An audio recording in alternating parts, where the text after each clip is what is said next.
Hello, मेरा नाम सीमा है।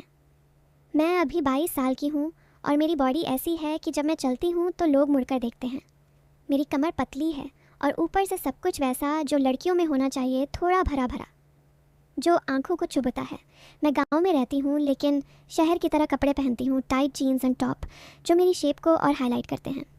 मेरी आंखें बड़ी बड़ी हैं और होंठ गुलाबी, जो बोलते समय थोड़ा सा कांपते हैं। मैं थोड़ी शरारती हूँ और जब कोई लड़का मुझे देखता है तो मैं मुस्कुरा देती हूँ, बस ऐसे ही, मज़े के लिए। अब मैं तुम्हें अपनी एक कहानी सुनाती हूँ जो मेरे साथ हुई। ये कहानी थोड़ी अलग है। शुरू में लगेगा जैसे कुछ मसालेदार होने वाला है, लेकिन धीरे धीरे सब साफ हो जाएगा। चलो शुरू करते हैं। मैं अपने गांव में रहती हूँ जो हरियाणा की तरफ है। हमारा घर बड़ा है लेकिन परिवार छोटा, मम्मी पापा और एक छोटा भाई। पापा खेती करते हैं और मम्मी घर संभालती हैं। मैं कॉलेज जाती हूँ बस से, रोज़ सुबह 8 बजे निकलती हूँ। कॉलेज में मेरे दोस्त हैं लेकिन एक लड़का है, राहुल, जो मेरे साथ पढ़ता है। वो थोड़ा स्मार्ट है, लंबा, और जब बात करता है तो आंखों में आंखें डालकर बोलता है। शुरू में वो सिर्फ दोस्त था लेकिन धीरे धीरे उसकी बातें बदलने लगीं। एक दिन क्लास के बाद वो मेरे पास आया और बोला, सीमा, तेरी स्माइल बहुत क्यूट है, लगता है जैसे कोई राज छुपा हो। मैं हंस दी लेकिन अंदर से थोड़ा गुदगुदी हुई। मैंने कहा, राज तो बहुत हैं लेकिन सबको बताती थोड़ी हूँ।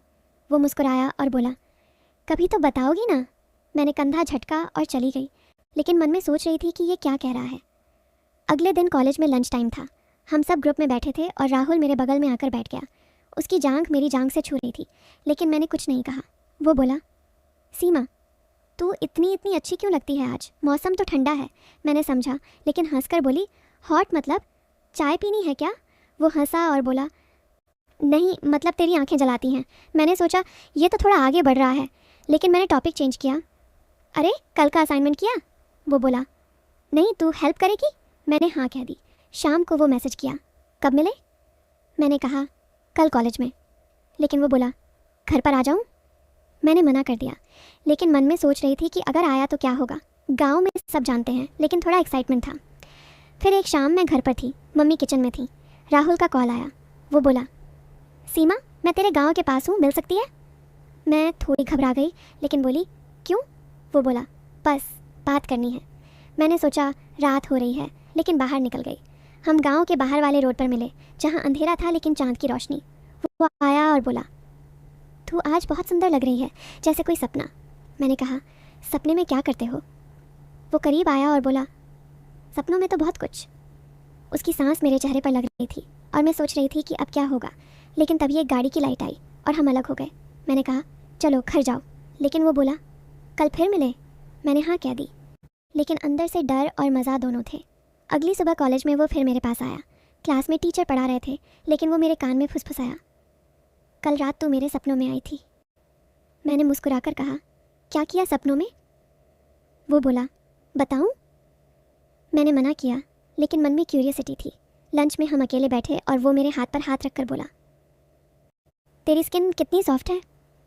मैंने हाथ हटाया नहीं, बस बोली, तुम्हारी भी। वो हंसा और बोला, और जगहों पर भी। साफ था, लेकिन मैंने इग्नोर किया और बोली, हाँ शायद। शाम को घर जाते समय बस में वो मेरे बगल में बैठा। बस हिचकोले खा रही थी और उसका कंधा मेरे से टच हो रहा था। वो बोला, ये हिचकोले अच्छे लगते हैं ना। मैंने कहा, हाँ, लेकिन ज़्यादा ना हो। वो मुस्कुराया और मैं सोच रही थी कि ये कहाँ जा रहा है। घर पहुंचकर मैंने मम्मी से बात की। मम्मी बोली, बेटी, कॉलेज कैसा चल रहा है। मैंने कहा, अच्छा। लेकिन मन में राहुल की बातें घूम रही थीं। रात को सोते समय मैं सोच रही थी कि अगर वो और करीब आए तो क्या करूँगी, लेकिन मैंने खुद को रोका, क्योंकि मैं जानती हूँ कि सब कुछ सही तरीके से होना चाहिए। अगले दिन कॉलेज में एक प्रोजेक्ट था और हमें ग्रुप में काम करना था। राहुल और मैं एक ग्रुप में थे। हम लाइब्रेरी में बैठे और वो किताबों के पीछे से मेरी तरफ देख रहा था। बोला, सीमा, तू कितनी डीप है। मैंने पूछा, मतलब। वो बोला, मतलब सोच में। लेकिन लग रहा था जैसे कुछ और कह रहा हो। हम प्रोजेक्ट पर काम कर रहे थे और उसकी उंगली मेरी उंगली से छू गई। मैंने कुछ नहीं कहा, बस काम जारी रखा। शाम को वो बोला, घर ड्रॉप कर दूं। मैंने हाँ कह दी, क्योंकि बस लेट थी। उसकी बाइक पर बैठी और हवा से मेरे बाल उड़ रहे थे। वो बोला, पीछे से पकड़ लो, गिर जाओगी। मैंने कमर पर हाथ रखा और सोच रही थी कि ये टच कितना अच्छा लग रहा है, लेकिन घर पहुंचते ही मैं उतर गई और बोली, थैंक्स। फिर कुछ दिन ऐसे ही चले। राहुल की बातें वाली होती, जैसे तू कितनी टाइट है, मतलब स्टडी में, लेकिन लगता कुछ और। मैं हंसती लेकिन रोकती नहीं। एक दिन गांव में मेला लगा था। मैं दोस्तों के साथ गई और राहुल भी आ गया। मेला में झूले थे और हम साथ झूले पर बैठे। झूला ऊपर नीचे हो रहा था और हमारा बॉडी टच हो रहा था। वो बोला, ये मूवमेंट अच्छा लगता है ना? मैंने कहा, हाँ, लेकिन सावधानी से। मेला से लौटते समय रात हो गई और हम एक सुनसान रास्ते से जा रहे थे। वो रुका और बोला, सीमा, मैं तुझे बहुत पसंद करता हूँ। मैं घबरा गई लेकिन बोली, मैं भी। वो करीब आया और लग रहा था जैसे कुछ करने वाला है। मेरी सांस तेज़ हो गई और मैं सोच रही थी कि अब क्या, लेकिन तभी दूर से किसी की आवाज़ आई, कौन है वहाँ? हम अलग हो गए और भागकर घर आए। रात भर मैं सो नहीं पाई, सोच रही थी कि अगली बार क्या होगा। अगले हफ्ते कॉलेज में टेस्ट थे। हम स्टडी के लिए मिले मेरे घर के पास एक पार्क में हम बैठे और वो किताब पढ़ते हुए मेरी तरफ देख रहा था। बोला, तेरी आंखें पढ़ने नहीं देती। मैंने कहा, तो बंद कर लो। वो हंसा। स्टडी के बीच में वो बोला, अगर तू मेरी गर्लफ्रेंड बने तो?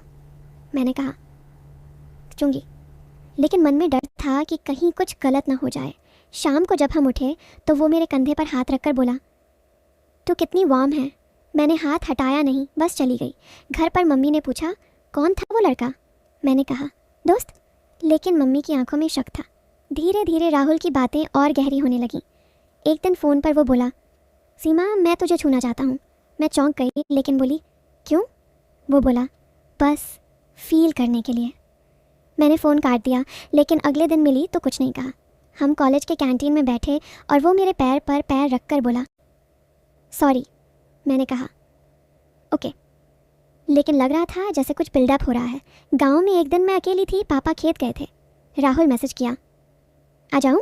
मैंने हाँ कह दी, सोच कर कि बात करेंगे। वो आया और हम कमरे में बैठे। वो करीब आया और बोला, तेरा रूम कितना कोजी है। मैंने कहा, हाँ। उसने मेरा हाथ पकड़ा और लग रहा था जैसे अब कुछ होगा। मेरी दिल की धड़कन तेज़ थी और मैं सोच रही थी कि रोकूं या नहीं। लेकिन तभी दरवाजे पर नॉक हुआ। मम्मी आ गई। राहुल भागा और मैं राहत की सांस ली।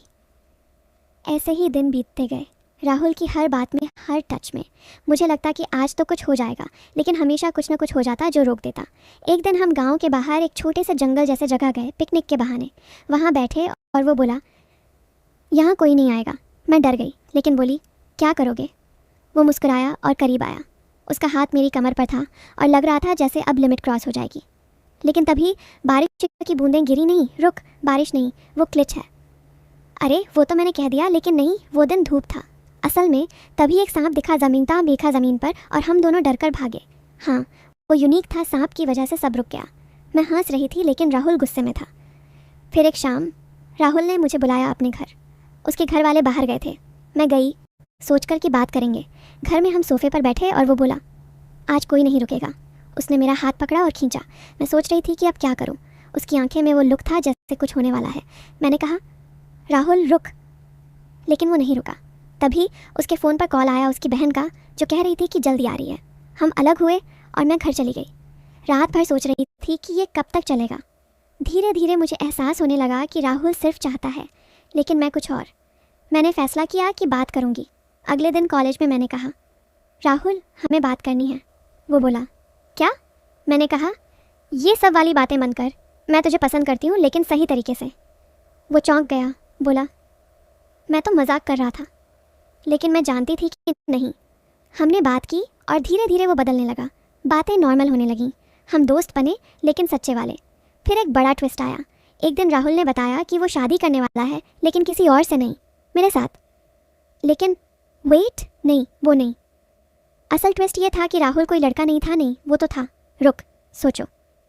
असल में मुझे पता चला कि राहुल का एक राजन था। वो गांव में एक NGO चलाता था, लड़कियों को सेफ रखने के लिए। उसकी सारी बातें एक टेस्ट थीं, देखने के लिए कि मैं कितनी स्ट्रांग हूँ, कि मैं रुकती हूँ या नहीं। वो बोला, सीमा, पहले तुझे टेस्ट कर रहा था, क्योंकि गांव में कई लड़कियां गलत हाथों में फंस जाती हैं। मैं तुझे सिखाना चाहता था कि कैसे ना कहना है। मैं चौंक गई, लेकिन खुश हुई। कहने साथ में वो NGO ज्वाइन किया और अब हम लड़कियों को एम्पावर करते हैं। लेकिन असल में ये एक अच्छी कहानी थी सशक्तिकरण की, और अंत में सबको अच्छा लगा।